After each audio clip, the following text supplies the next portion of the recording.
Well, there it is. It's New Year's Eve. Well, 9 a.m. New Year's Eve, that is. And you're watching the winter special for Insurance Life and everything in between. If not the penumbrant, I can't say that word right, the preumbrant, the finale episode of 2024.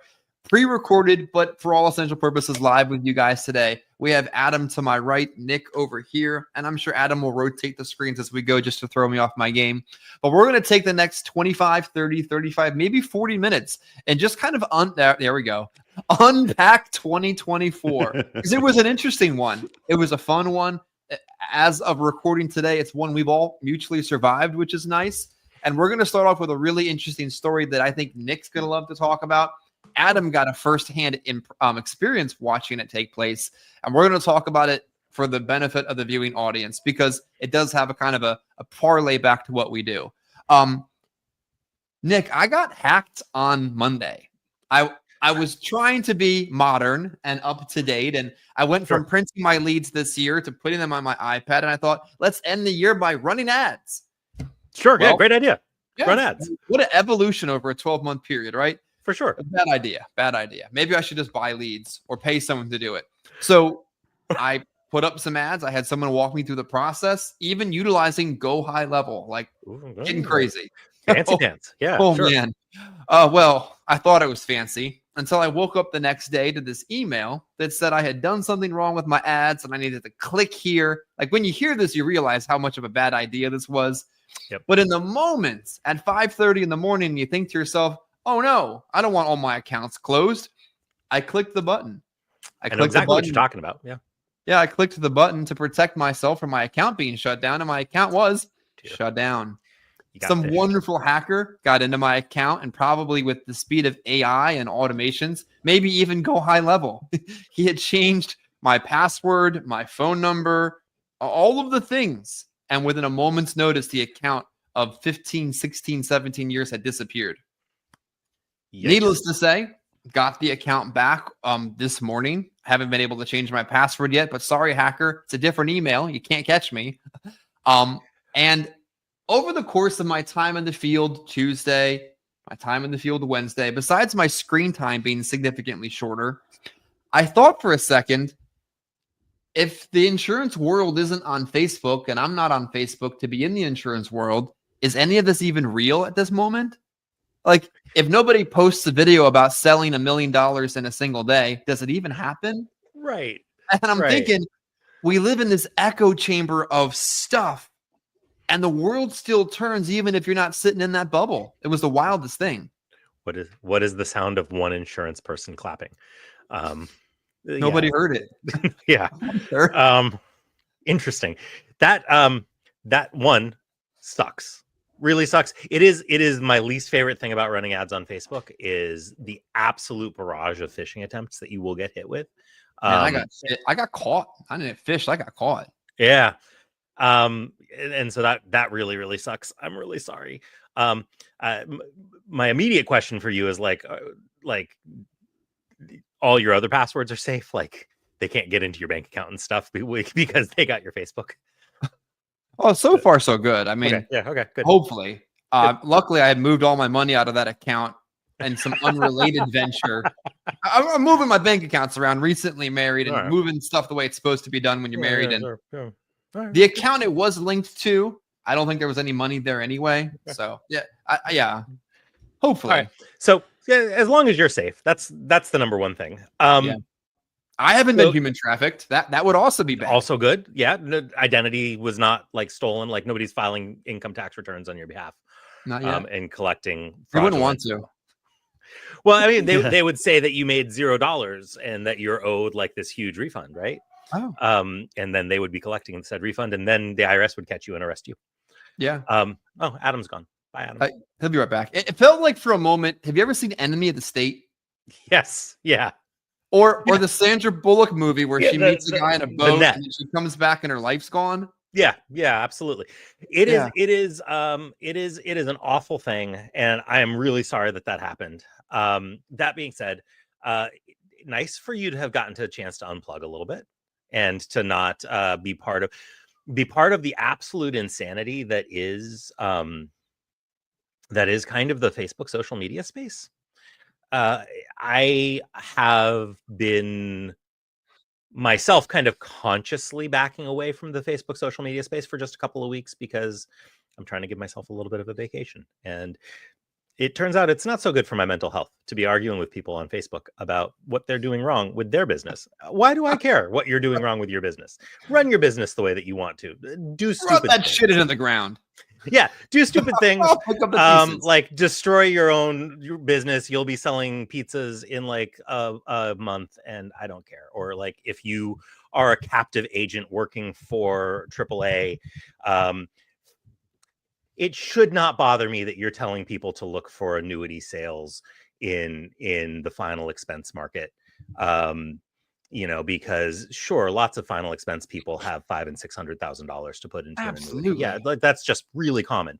Or like, it's not unethical to take somebody's last $20,000 and stick it into an annuity. Also, totally fine. Do what you're gonna do. It shouldn't bother me. It does though when I see it, and I have a hard time stopping myself, so I need to back off. Yeah, but see, Adam, I thought for a second, as much as I thought, well, maybe this is like a moment to never do it again. Like maybe this is the universe saying, you're good with Facebook. Let it be. Plug in on Instagram when you want. Scroll LinkedIn if you feel like you just need to do this. But like, maybe I shouldn't.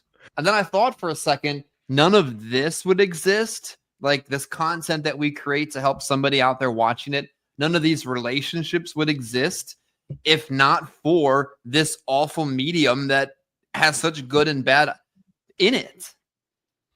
Yeah, I think we need to learn maybe some of these other platforms. I think that there's a ton of insurance people on Facebook, but I also think Facebook has kind of turned into like the old people platform. I think that there's other ones out there that I just need to learn more and how some of these others operate. Like MySpace, I know is one that. Sure, is, MySpace. very popular good with the kids these days. But great place to find new music, I hear. Yeah, maybe that's about it. But yeah, I heard about this thing. It's important to just kind of educate ourselves too with a lot of this stuff. Yeah.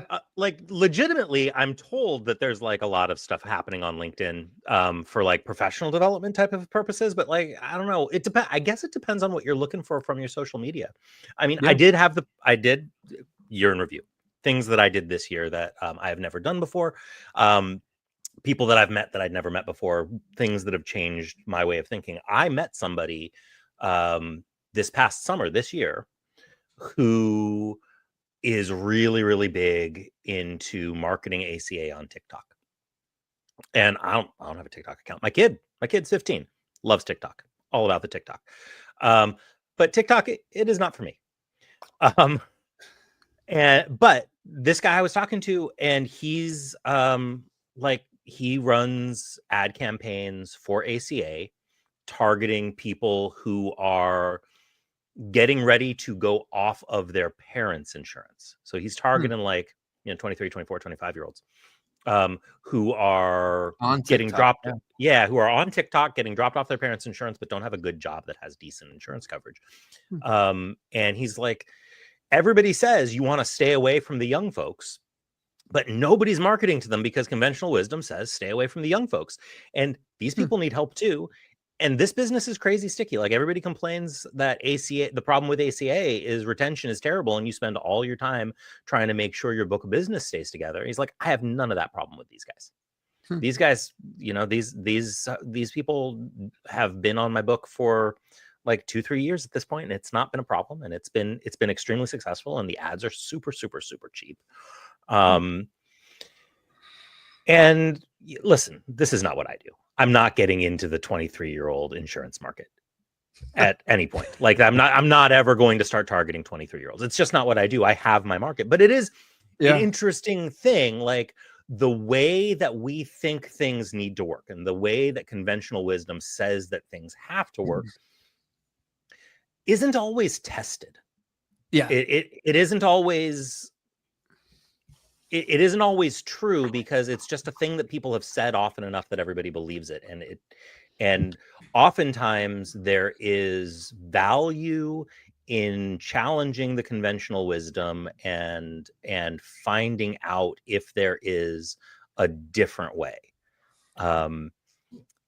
There is to do the same thing. Yeah, there's not always, like, listen, you should not always be trying to reinvent the wheel. If there is a way that works and it works well, do that. But we're running into a time heading into 2025 where some of the things that have been working well for many, many years are working less well. Maybe they still work, but they're not working as well as they had for the last 5-6 years. Yeah. I hate to jump in on that, but I have the perfect point that I can parlay the two of us in on that. Because you're saying how what's worked may work a little less well, and then being a little bit more modern with it. In the process of trying to build out these ads, in the process of getting hacked and ending up out of the echo chamber for about 72 hours, I reached out. I was trying to build ads for the agency. I'm trying to improve the marketing concept. I'm trying to get it where, literally you can still be a face-to-face agent, but instead of paying $40 some or more for a vanilla direct mail lead that is becoming less and less intended, let's be honest with each other about that this same agent could receive a Facebook lead fed through automation, go high leveled right to his phone, and go to work. Like the infrastructure exists for this to go to here. And process of building this thing to go to this thing, the widget to come through the machine a little bit differently. And the widget was coming through the machine the way it was supposed to in the process of this disaster. And I had an agent reach out to me this afternoon in between videos, and he said, man, I sat down with one of these leads and I just took the order. I mean, it literally said right on the lead how much coverage she wants, what the beneficiary was she wanted it for, what she wants to be buried or cremated. And I just took the order. I assumed the sale and I wrote the business, and then I got a referral. And I thought, this is a tried and true, straight to the bone, direct mail buying agent, hardcore call participating core agent partner, like the leadoff hitter in our daily routines. And he was just spoon-fed a Facebook lead through modern automation and marketing and worked it just as good as a direct mail, if not better. Yeah. So it's like the same way, just a little bit better instead of it getting a little bit worse, at least in the small microcosm of this situation. And yeah, and like, I still think direct mail is cheap. I still think direct mail is efficient.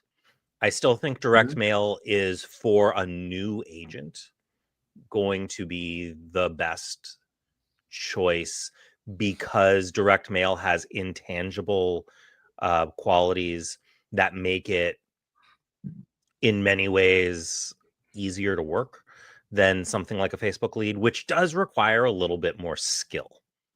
And especially when you're new, you don't always have that skill, and it's really easy to burn these leads. So I'm working with a couple of agents who are not new to sales, but new to our particular field, and was able to generate for them something like 600 leads that they were able to go work, of Facebook leads. And I look at these and I'm like, it's just a super vanilla Facebook lead, but within an area that these guys are able to work, they're able to get out there. They've got experience selling. They've got experience with the product now. They've been working for like 4 or 5 months, but they've never worked this type of lead. They've never worked something quite this vanilla before. I look at this and I'm like, 600 Facebook leads, I got 60 sales in there, right? At worst. And they're bringing like 4 or 5 leads in each, 4 or 5 sales in each, off of 600 leads. So 300 each, right? And complaining that, like, hey, people are too hard to get a hold of. They say they didn't know what they were doing. They didn't get, they didn't know that they filled the thing out. They didn't believe me. I didn't have anything to show them. And and these are things that I would have no problem handling. I'm comfortable with handling that stuff, but it is a harder, it's more stuff that you have to handle when you're new. And maybe you only learn it by doing it, but direct mail has that quality of, you say you didn't do it, I'm holding it, it's got your handwriting on it, Yeah. But But all you that said your being said, favorite hobby is sewing. Like I don't know much about sewing, but you said you like sewing. Right. Like there. Yeah.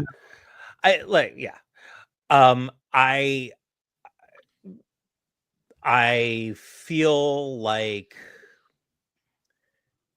there are new avenues that are available to us that we should be willing and interested in exploring.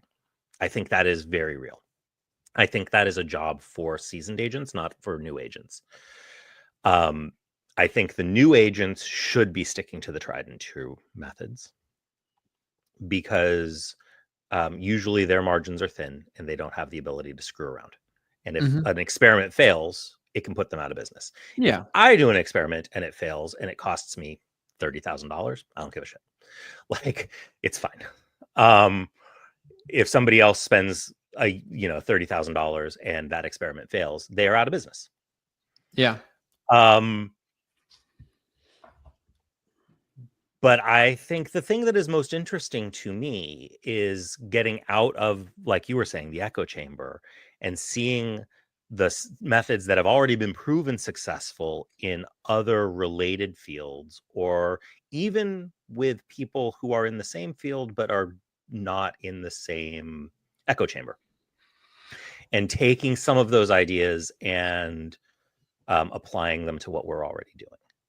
Well, you know what's interesting, Adam? A lot of the interviews we did for this winter special have ended up being people that have built brick and mortar, not physically built the office, but like building a physical location type sales agency, which is a totally different realm than a direct mail buying, door knocking, appointment setting, presenting a final expense product type business that we all grew up in. And it's almost as if those two things can interweave each other, but they're almost like alternate universes in the Star Trek like paradigm. Like it's strange. But you made an interesting point I want to kind of come back to. About a long time ago, you said if someone responds to direct mail, they're going to respond to other direct mail. That's just a form of marketing that they respond to.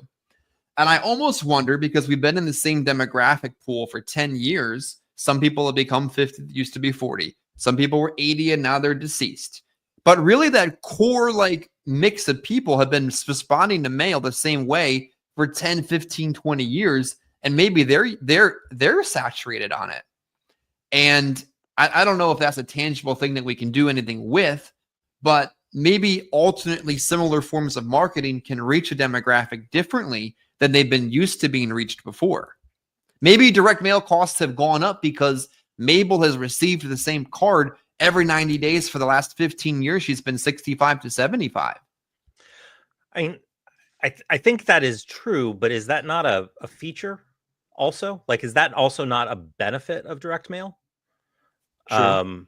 They know what they're getting into when they fill it out. They expect somebody to their house. They do. Adam, what do you think? Echo chamber, good, bad, just the reality of 2025, 2024? Well, talking about leads? Or just social media, like this bubble that we all kind of met in, but don't always realize that things exist outside of. Yeah. Well, I mean, I think, we probably are set in our own ways a little bit with how we do things when it comes to marketing and with the leads. And I've just kind of always been like, if it's not broken, why try to fix it? I know Nick mentioned what you were working Facebook leads. Was that what it was? Like a whole, I only caught a second of that. I have a couple of new agents. I have a couple of new agents who, and this was for Medicare purposes. It wasn't, okay. It wasn't, but post AEP, but pre OEP, I had a couple of agents who are new enough that they still need reps and they need to be able to work during that time period. And so we were able to generate for them like 600 leads between two agents. So like 300 apiece. Okay. But for 2 weeks, that's like 150 leads a week for 2 weeks that they were able to work. And, but between the two of them, counting people that they scheduled for OEP enrollments, between the two of them, there are 5 sales out of, 600 leads. That's not good. No. And so, yeah. Well, and that's true. I mean, that's to me, I'm sure you would agree. I mean, a lead is a lead, and how many times have you had agents that you've given leads to where they tell you how lousy they are and then their history, and you take those same leads and you go out there and make a bunch of sales. So if anything, with like direct mail or even like Facebook, yeah, I like Facebook leads. I like, I mean, heck, you can post your own ads. You can make it as specific as you want. Of course, the more specific the lead is, the less leads that are going to come in, and you're going to pay more money for those leads, but the quality is going to be better. But I think from like a scaling standpoint, it's going to be more difficult from a local standpoint to build an agency focusing on Facebook, because that dries up, I think, a lot faster than direct mail. For sure. Direct mail, there's just so many areas that you can order, and you can consistently place those lead orders nonstop. So, well, let me jump in on that, because we're talking the year in review. Yeah. For the first 3 months that we were doing direct mail, we were ahead of the game financially. Like sitting on inventory, no big deal. The costs are matching out. They're averaging out. Things are working the way they're supposed to.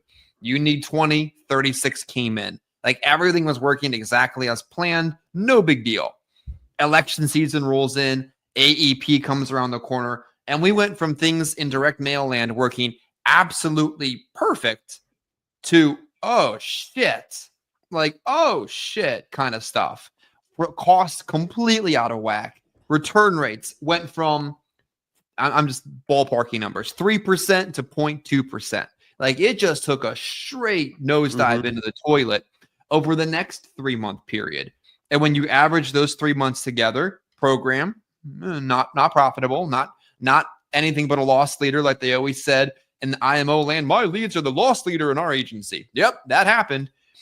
And it's challenging because as much as it works, intent, duplication, replication, growth in a market, there are ebbs and flows throughout the year that really hit you in the pocket sometimes. And maybe these other alternate forms of marketing, as we talk about this year in review, become more and more normal, where you do have TikTok, Facebook, TikTok final expense leads. That's a thing. Instagram, Facebook, Instagram final expense leads, a thing. And YouTube leads, a thing. And as people get better at marketing, maybe that becomes the dominant thing because it becomes more replicatable, duplicatable, cost effective. And we have to kind of learn, maybe I think, to bridge that divide and become more used to doing things in that sense. Yeah. I mean, all I know is that anytime I've consistently worked a lot of Facebook leads, I've done well. I mean, the quality is good, but it always gets to the point where, like, kind of like what you're talking about with direct mail, with returns getting real low at one point during election season. I feel like, and I remember, I'm just one agent working like maybe with one lead vendor in this one area on Facebook leads. And it just totally goes from a bunch of leads to just barely getting any in.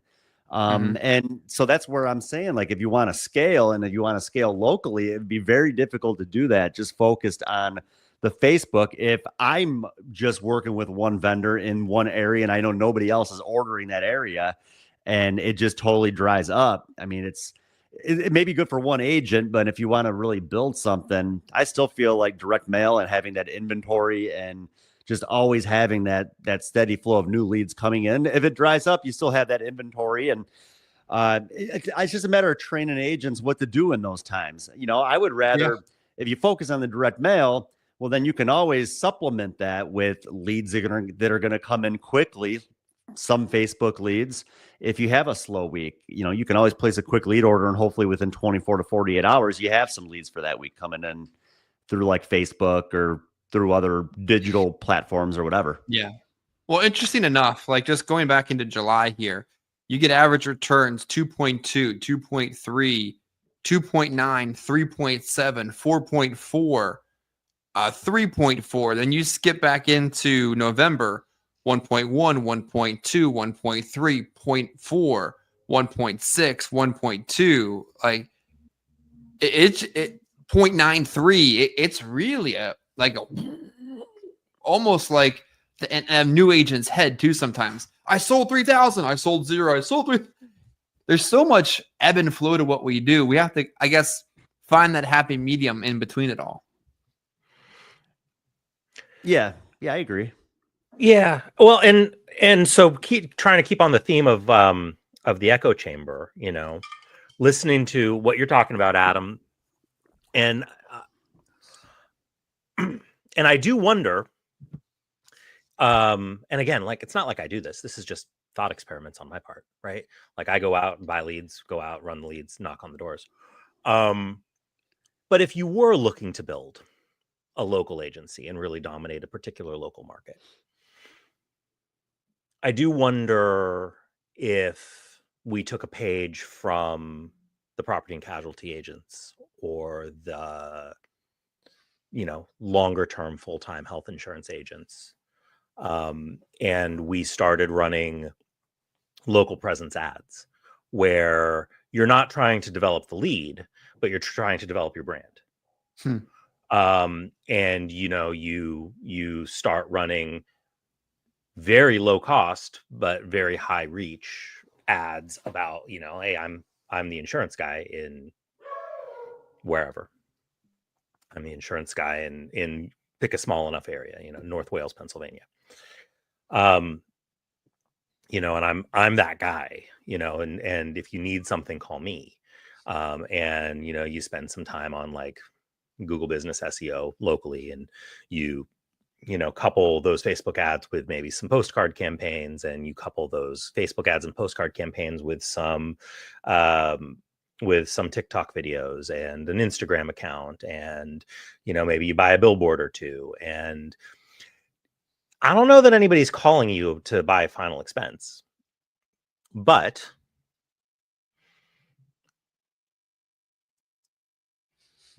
when it comes time to then, enroll in Medicare when they turn 65, maybe your phone rings, and then you can pivot off and sell them the final expense. I think it's a longer play, and it would need to be coupled with a lot of local canvassing, a lot of doing direct mail and knocking on people's doors and, hey, did you see my billboard? And like that kind of stuff, and asking for referrals. And you'd have to work it the right way, but it's not like, agents haven't done this for like, this is not new. This is not new concepts, right? Like I was reading Ben Feldman's book, the Feldman Method,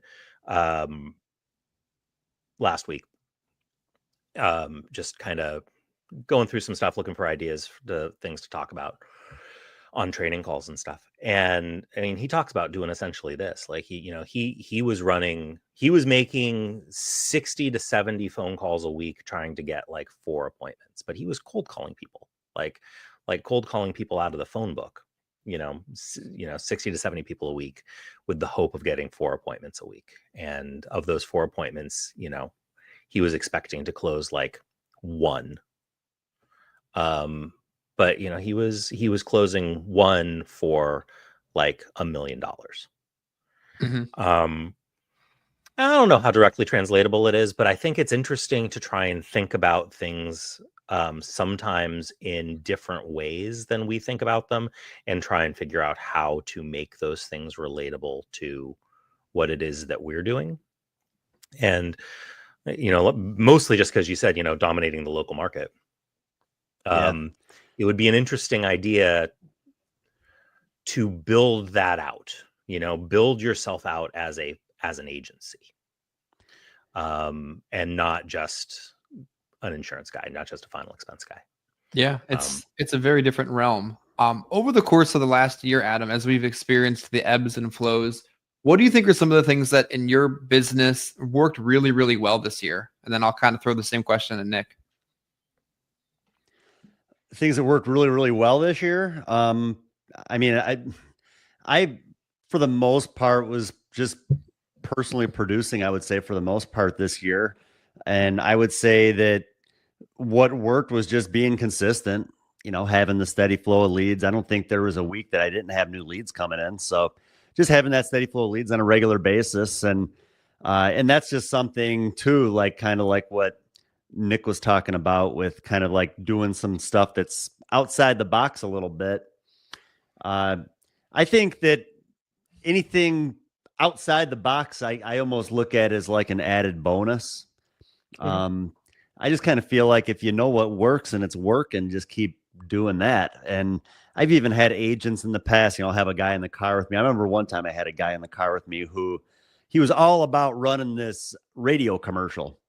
He had all these, all pumped up about this radio commercial he runs every week, and just a lot of outside the box ideas, which I'm sure maybe he gets some context that way. But like I told him, I said, all that stuff's awesome, but really you need to focus on just that steady lead flow and just have the leads coming in. Anything you get off your commercial, look at as a bonus. I mean, I would look at that as just like anything I would get off of referrals, or just anything else outside of just working the leads. But I don't know, if it's not broken, I don't see any reason to try to fix it. But again, talking about what we're talking about with, I guess it's all of a sudden turned into a conversation of direct mail versus other types of leads. But yeah, I think that just, you got to, whatever works. I mean, really, you just got to have that steady flow. And if you supplement it with, like I said, if you supplement it with other stuff, but outside of that, like I said, just, I was consistent this year in business. I don't feel like I had really one horrible week. I mean, every week I, did pretty well.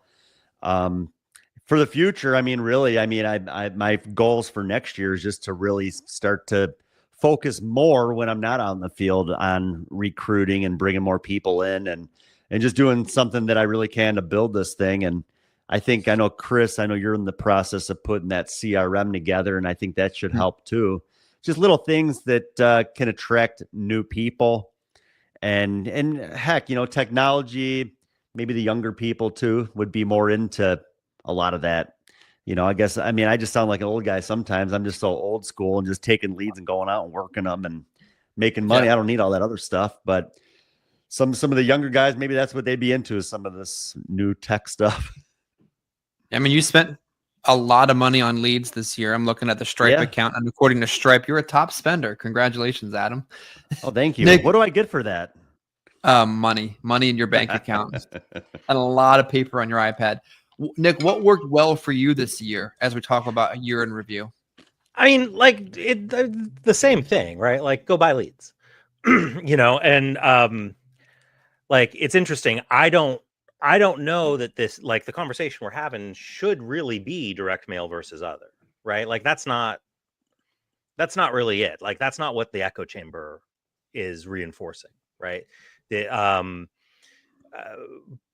But maybe it's hard to step outside of that, even if you're actively trying to.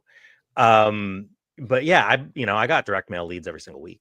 I saw people every single week. I gave 12 presentations a week.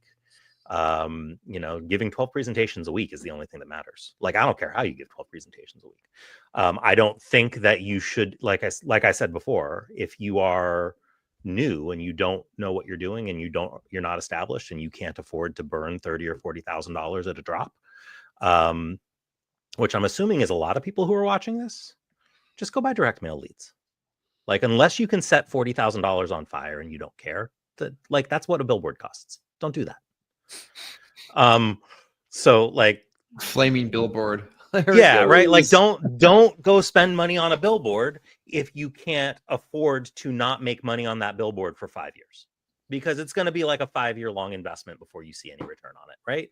Like if you need to make money next week so that you can pay your bills next week, the answer is direct mail.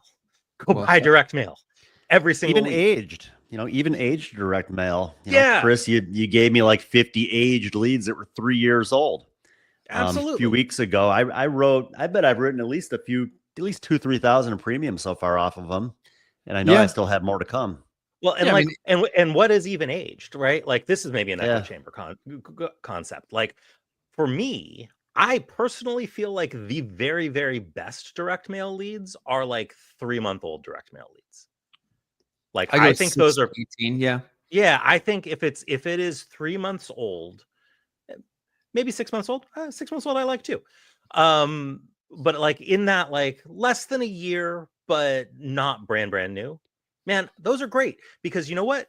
They've filled out another card since then. They've Yes, bought something since then. Oh yeah. You can go replace what they bought because what they bought was probably terrible. Yes. Those are great leads. When I went to Louisiana, those leads were probably 9 to 18 months old at that point. And that's part of the reason why it was like lay down, shooting fish, grabbing crabs out of the bay kind of stuff. But I just think there's always a balancing act between being stuck in the past and waking up one day and realizing like agents would still be like the agent that's stuck in the past today is showing up with a printed direct mail card that had to come from the vendor. It had to be the physical copy, and it had to have it can't have had another date on it. It had to have been fresh and exclusive for him. And he gets in the door, and he pulls out a pad folio, and he does a complete phone interview at the conclusion of the conversation. Fills out a receipt and hands it to him like it's 2013. That agent is like, I'm not insulting that kind of a person if you're making money, but like we do have to kind of stay ahead of the time, especially or with the time. People follow us, learn from us, write business under us. Like we do have a responsibility when we set $30,000 on fire to be like, don't do that. That thing, don't do that thing. That didn't work. Chris, what do you do if you have an agent? Chris, what do you do if you have an agent that they write their first app and they ask you what the fax number is for the company so they can fax the app in? You ever have that? Not anymore. Not anymore. No. I just send the app to me. I'll send it in for you. Yeah, I don't have a fax either. Yeah, me neither. No, I used to get that all the time. Working for the one company. I guys have a fax number. I got this app. Yeah. I have a picture of like a line of Settlers Life applications next to my fax before bed. I don't know why I took a picture. It's the weirdest thing in hindsight to say that I did. But faxing Settlers Life applications in at 10 o'clock, how retro does that sound? Not even a so was that like their preferred method was faxing? Yeah, before they had their tele application. Okay. That was all of them. That was everybody's preferred method. Colombian was like that too. I remember Colombian was all about faxing them. Everybody. Yeah. And it was awful. I'm glad I had a fax, like a physical fax machine. Like I had to anyway. I got rid of that when I moved in 2018. I haven't needed it since. Yeah, but look how much easier it is now with with these e-apps. I was thinking about that the other day. Actually, like yesterday, I was sitting down with a lady, tried writing one company, came back a decline, and that would have been a piece of business. I would have wrote the app, would have had to wait to get a decision, would have came back a decline a few days later. Then I'm going back and having to try to find her something else. I mean, how many times are you in a home these times? Yeah, I mean, how many times now do you try 2 or 3 carriers when you're in a home? One, you don't get what you want. Yeah. And in the past, boy, it'd be a heck of a lot more work trying to do that. Right. Yeah. Talk about the future though, Nick. I don't know if I should say this live. There's carriers that are going to create methods where all of the application, like you can apply across multiple carriers all in one click in the future. What would that do in a year or two for like your sales process? If you found out that Mabel was qualified for carrier 2, 7, and 5 all at the same time. I don't actually think it would change anything for me with the way that I do things right now. I don't know that it would change. For you, it wouldn't, but maybe in the next generation. I think it would. I think it might change stuff for some of the next generation of agents. Like I have not sold a carrier for a very long time. Like I have not talked to a prospect about what carrier we were applying for them with until after they were already approved for a very long time. Like I stopped doing that around the same time I got rid of my fax machine. Like it's been 6 years like that. It doesn't matter what carrier they're getting. They don't care what carrier they're getting. I don't care what carrier they're getting. Like I want them to get a good one. Like I want them to get a carrier that like they're going to keep. I want them to get a carrier that's going to give them first day coverage if that's something that they can possibly qualify for. But like, it's all the same to me. And they don't care. They don't know. They've never heard of any of these carriers. No, they're buying from you. Right. Yep. So it's not going to probably change my process at all. It is going to be interesting. It will definitely be interesting. It might change things for other people. Yeah. I think having that ability to get them to buy from you is going to become more and more important. That the ability to get people who are on the fence about whether or not they want to do this at all, or I'll just keep waiting. I haven't signed up for life insurance to this point. I'm 78 years old. I'll give it another couple of years. Getting those people to say yes, having the ability to get those people to say yes is going to be more and more important. Having the ability to get those people to actually even just let you in the front door in the first place is going to become more and more important. Yeah. I think definitely getting a hold of people has become harder. If we talk about things in hindsight of the year, you might disagree, but here's how I see it. I had an appointment setter in 2020, 2019, probably as soon as early as 2018 when I was with EFIS. First thing Ryan said to me, second thing, third thing, you need an appointment setter. Okay. I like to listen and do what I'm told. He was wrong, by the way. I disagree. No, you're wrong also. I disagree. I went from 200 to 400K a year from appointment setting. And it was very easy for that appointment setter to take 20 to 25 leads and set 2, 3, 4 days worth of appointments very effectively. It's not that easy anymore. You could take 40 leads of the same quality and the higher price and receive significantly less return on that in more time. I think you set your appointments yourself. It's actually not any harder than it has always been. Don't tell anybody. I agree, but I disagree because we're not the same people we were back then either. Like for a sole personal producer, sure. But for an agency owner, a family of whatever size, sure. You need an appointment setter. You absolutely need an appointment setter. Exactly. It would be crazy for you to not have an appointment setter. Exactly. Without question. But for most of your agents, if they learn to set appointments, it's not any harder right now than it has always been. It's exactly the same. It takes me the exact same amount of time to set my appointments as it has always taken me to set my appointments. It is not taking me any more time. I'm not getting any fewer appointments. It is, and this is stuff I actually track, right? Like, so I am like obsessive about tracking numbers and stuff like this. It takes me till about 11 o'clock in the morning on a Saturday, most Saturdays.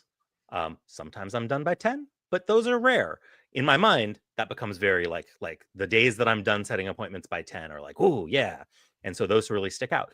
But on average, I'm done setting in about 2 hours. On average, I'm still setting 9 to 11 appointments for a Monday on a Saturday. I am still in about an hour and a half setting appointments on Tuesday for Wednesday. And I am still setting 6 appointments on average on a Wednesday. Could it be that you're the 1% though?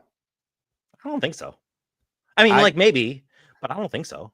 Like I had that conversation with somebody about roll up recently and growth and trajectory of the industry and the agency and all this stuff. And it's like, you have to remember you're not most other agents.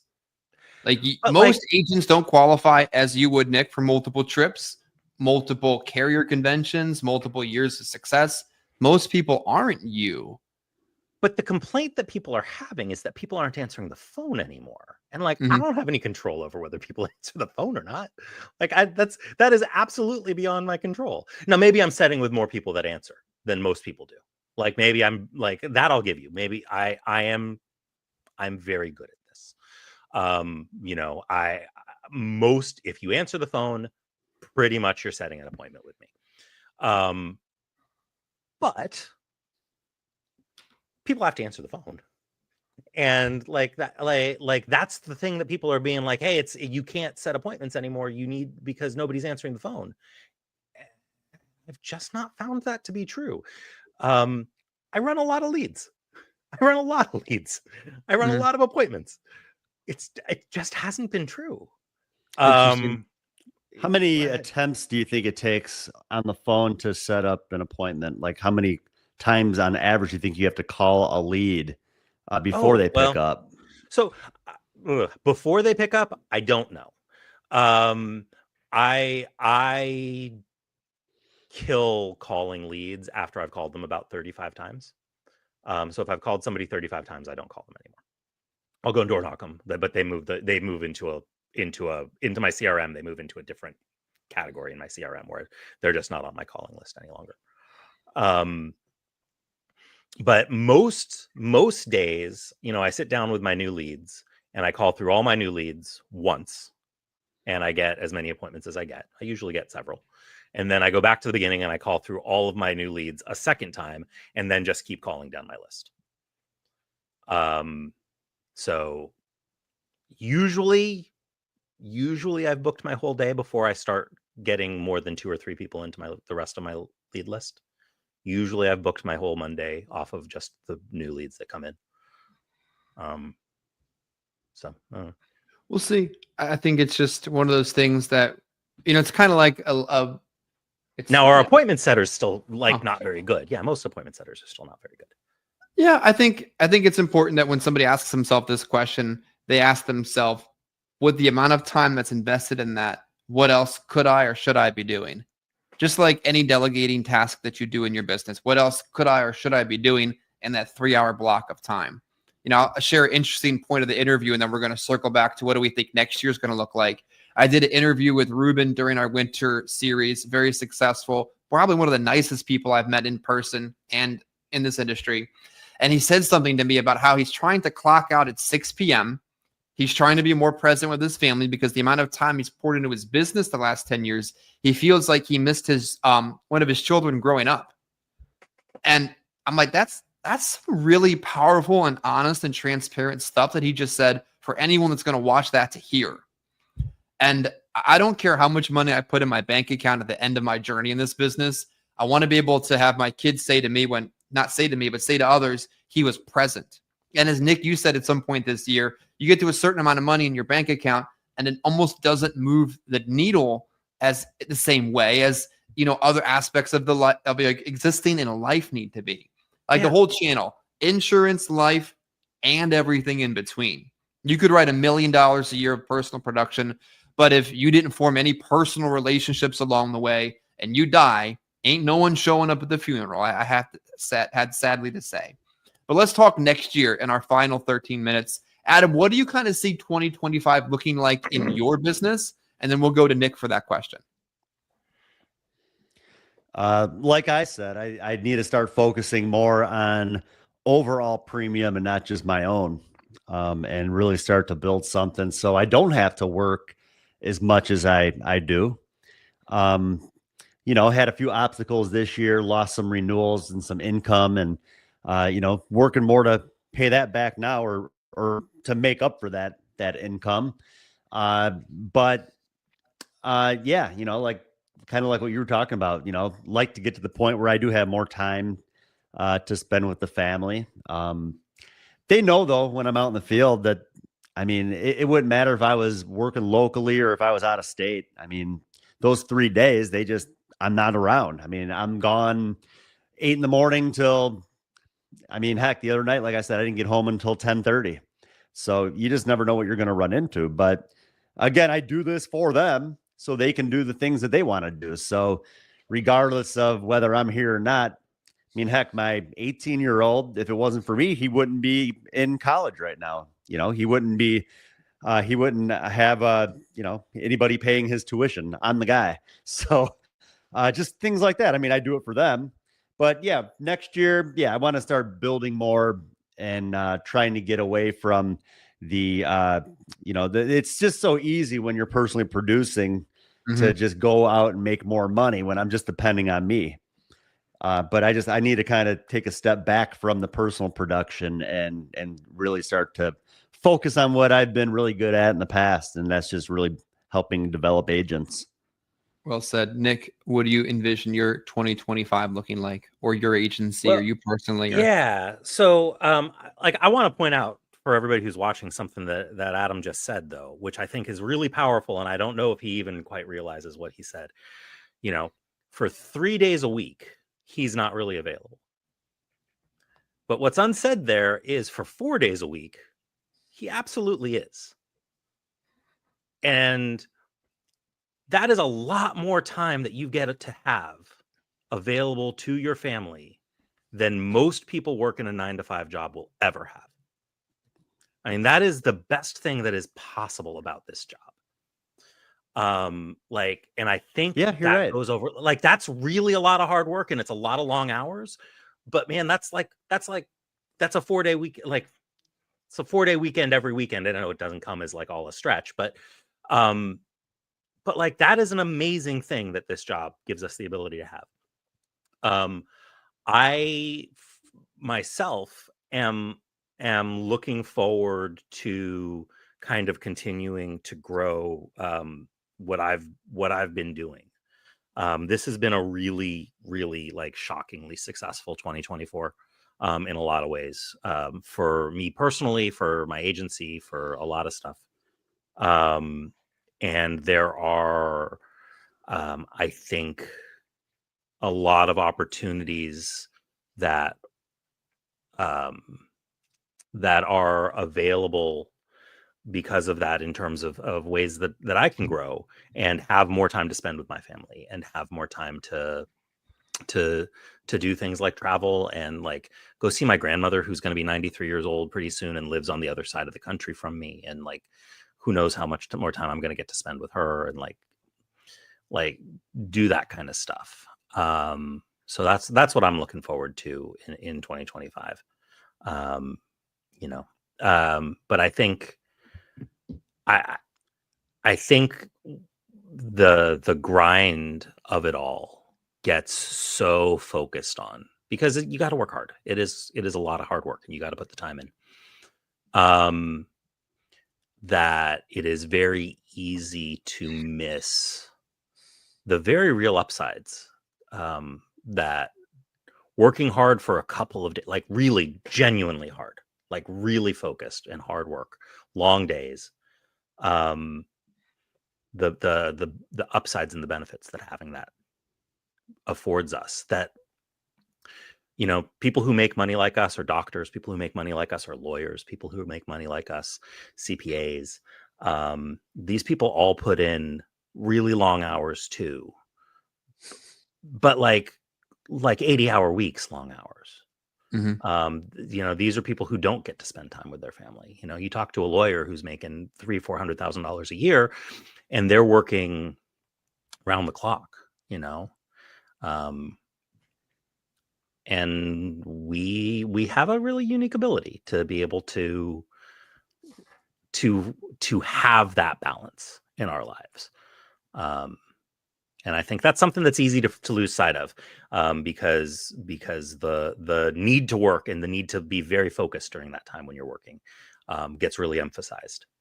But it's not just that, right? There is the other side of that too, and that's there. And that's real.